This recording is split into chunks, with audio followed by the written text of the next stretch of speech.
Hi ಎಲ್ಲರಿಗೂ welcome back to my channel. ನಾನು ಜಬೀಟಾ. ಇವತ್ತಿನ ರೆಸಿಪಿ ಚಿಕನ್ ಕರಿ.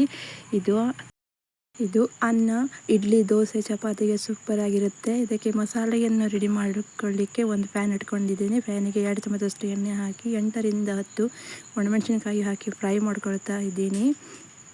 ಫ್ರೈ ಆಗಿದೆ. ಇದಕ್ಕೆ ಎರಡು ಚಮಚದಷ್ಟು ಕೊತ್ತಂಬರಿ, 1 ಚಮಚ ಜೀರಿಗೆ, 1 ಚಮಚ ಸೋಂಪನ್ನು ಹಾಕಿ ಫ್ರೈ ಮಾಡ್ಕೊಂಡಿದ್ದೀನಿ. ಅದಕ್ಕೆ 1 ಚಕ್ಕೆ, 2 ಏಲಕ್ಕಿ, ಅರ್ಧ ಚಮಚದಷ್ಟು ಕಾಳುಮೆಣಸು, 5 ರಿಂದ 6 ಲವಂಗವನ್ನು ಹಾಕ್ಕೊಂಡಿದ್ದೀನಿ. ಇದಕ್ಕೆ 1 ಸಣ್ಣ ತೆಂಗಿನಕಾಯಿ ತುರಿ, ಅದಕ್ಕೆ 1 ಚಮಚ ಹಳದಿ ಹಿಟ್ಟನ್ನು ಹಾಕಿ ಮಿಕ್ಸ್ ಮಾಡ್ಕೊಳ್ತಾ ಇದ್ದೀನಿ. ಇದು ಚೆನ್ನಾಗಿ ಫ್ರೈ ಮಾಡ್ಕೊಳ್ಬೇಕು. ಇದೀಗ ಫ್ರೈ ಆಗಿದೆ.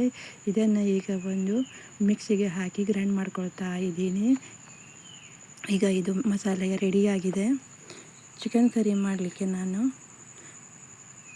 1 kg ಚಿಕನ್ ತಗೊಂಡಿದ್ದೀನಿ. ಅದಕ್ಕೆ 2 ದೊಡ್ಡ ಈರುಳ್ಳಿ, 2 ಟೊಮೆಟೊ, 2 ಚಿಲ್ಲಿ ಕಟ್ ಮಾಡಿ ರೆಡಿ ಮಾಡ್ಕೊಂಡಿದ್ದೀನಿ. ಈ ಗ್ಯಾಸ್ ಮೇಲೆ ಒಂದು ಪಾತ್ರೆ ಇಟ್ಟು ಅದಕ್ಕೆ 1 ಕಪ್ನಷ್ಟು ಎಣ್ಣೆ ಹಾಕಿ ಈರುಳ್ಳಿಯನ್ನು ಫ್ರೈ ಮಾಡ್ಕೊಳ್ತಾ ಇದ್ದೀನಿ.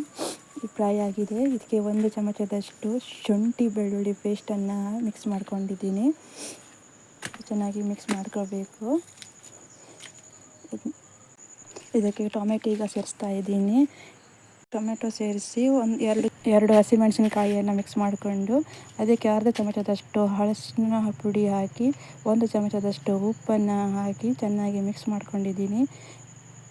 ಇದು ಫ್ರೈ ಆದಮೇಲೆ ತೊಳೆದಿಟ್ಟುಕೊಂಡ ಚಿಕನನ್ನು ಹಾಕಿ ಮಿಕ್ಸ್ ಮಾಡಿ 1 ಕಪ್ನಷ್ಟು ನೀರನ್ನು ಹಾಕಿ ಮುಚ್ಚಳ ಮುಚ್ಚಿ ಬೇಯಲು ಬಿಡ್ತಾ ಇದ್ದೀನಿ.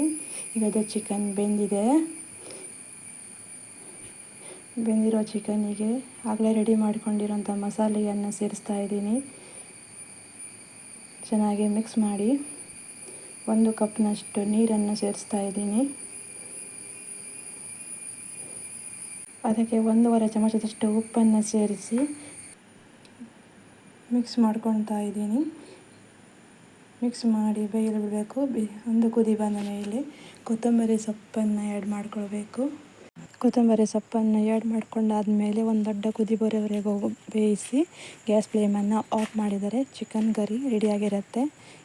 ಇವತ್ತಿನ ರೆಸಿಪಿ ಯೂಸ್ಫುಲ್ ಅನಿಸಿದರೆ ಲೈಕ್ ಮಾಡಿ ಹಾಗೂ ನಿಮ್ಮ ಫ್ರೆಂಡ್ಸ್ ಜೊತೆ ಶೇರ್ ಮಾಡಿ. Thank you. Take care. Bye.